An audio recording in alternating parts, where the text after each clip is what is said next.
The second Republican presidential primary debate is this Wednesday. The race's frontrunner Donald Trump is once again planning to skip the event. He instead is spending the week touring battleground states.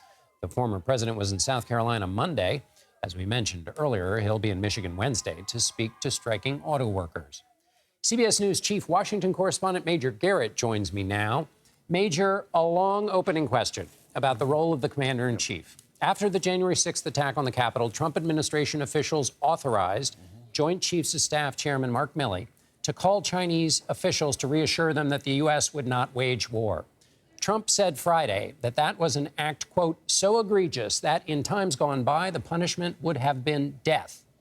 So the former commander-in-chief and the GOP frontrunner is floating the idea of executing the chairman of the Joint Chiefs of Staff. Your thoughts? Well, they're complicated, John, in the sense that in journalism right now, there is this ongoing conversation. Do you take these posts on former President Trump's social media site, which read more and more like outbursts, some have even begun to call them episodes, and treat them seriously and scrutinize them? The debate being, well, if you scrutinize them, are you elevating them? Are you normalizing them? Are you giving them a platform they don't deserve? They deserve scrutiny, John, because not only the call you mentioned was authorized, a call that General Milley made in October to deconflict with the Chinese was also authorized by Trump administration officials. So not only is this revisionist history from the former president, it's revisionist history with the fanged threat of some form of trial and execution of a former head of the Joint Chiefs of Staff. That is not normal behavior, and it is worth noting that when there are times for former President Trump to be abnormal, even by his standards, it must be evaluated in full public view. And General Milley is not the first who was brought in with enthusiasm by former President Trump from the U.S. military to a significant position. John Kelly, his chief of staff, was then fired. Jim Mattis, his first defense secretary, lionized by Trump at first, then fired and denounced. Why? Because in every instance, they disagreed with the former president while he was in office, and he thought they should be nothing but loyal. And that lack of loyalty led to their ouster or then later criticism or both. This is part of what was true and may be true, but maybe more menacingly so if the former president is reelected. As all three of those generals say, their oath is to a document, the Constitution, not one man. You'd think this might come up in the debate, this comment, but Trump's rivals have been reluctant to criticize him. What do you expect from the debate this week? We'll see if this comes up. I would hope it would, at least in some way, to evaluate his, that is to say, the former president's fitness for office a second time.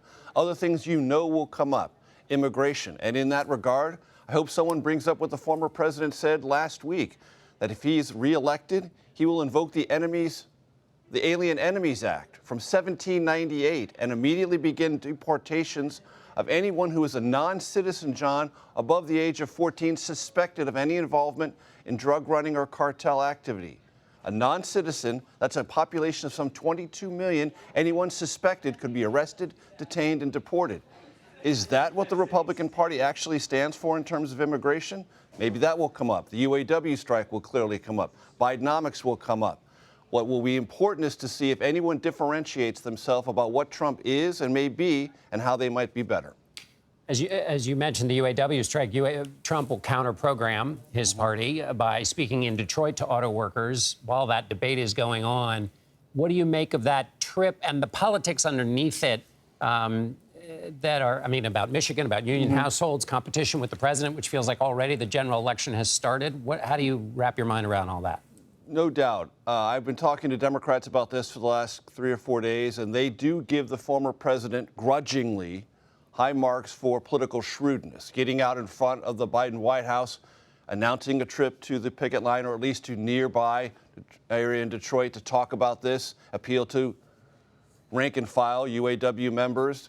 Now the president's going to be there beyond the picket line, a highly unusual act for a sitting president at a moment of labor turmoil. Not trying to historically put your thumb on the scale for either management or those on the picket line, but now the president's going to side with those on the picket line.